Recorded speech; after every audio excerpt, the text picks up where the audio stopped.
M ടിയുടെ കുഞ്ഞുനാളിൽ അപ്പം മരിച്ചുപോയി. അതുകൊണ്ട് വീട്ടിൽ ദാരിദ്ര്യമായിരുന്നു. അമ്മയാണ് പിന്നെ കുടുംബം നോക്കുന്നത്. അമ്മയെക്കുറിച്ച് എം ടി എഴുതിയിരിക്കുന്നത് ഇങ്ങനെയാണ്: എൻ്റെ അമ്മ വീട്ടിൽ മൂത്തതായിരുന്നു. അമ്മ കുടുംബത്തിൻ്റെ എല്ലാ ഭാരവും ചുമന്നു.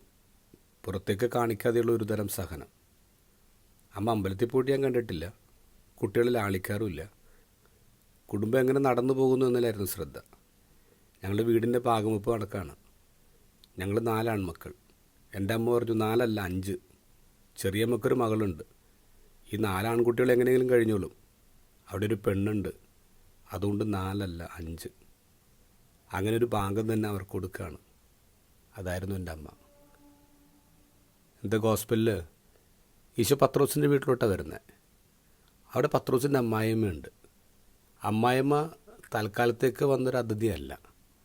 അമ്മായിയമ്മ പത്രോസിൻ്റെ വീട്ടിൽ താമസിക്കുന്ന ആളാണ്. അതുകൊണ്ട് തന്നെയാണ് സുഖപ്പെട്ട് കഴിഞ്ഞപ്പോൾ ബാക്കി എല്ലാവർക്കും അവർ ഭക്ഷണം ഉണ്ടാക്കി കൊടുത്തു നമ്മൾ വായിക്കുന്നത്. സ്വന്തം അപ്പനമ്മയ്ക്ക് വരെ വീട്ടിൽ സ്ഥലം കൊടുക്കാത്ത കാലത്ത് നിന്ന് നമ്മളത് വായിക്കുമ്പോൾ നമുക്കൊരു അത്ഭുതമാണ്. പത്രോസ് അമ്മായിയമ്മയ്ക്ക് വീട്ടിൽ സ്ഥലം കൊടുത്തു. വെറുതെ അല്ല ഈശോ സഭയുടെ താക്കോൽ പത്രോസിനെ ഏൽപ്പിച്ചത്. കാരണം ഈശോയ്ക്ക് നല്ല ഉറപ്പുണ്ടായിരുന്നു, ഈ പത്രോസ് ഒരാളും തൂക്കിയെടുത്ത് സഭയുടെ പുറത്തേക്ക് കളയില്ലെന്ന്.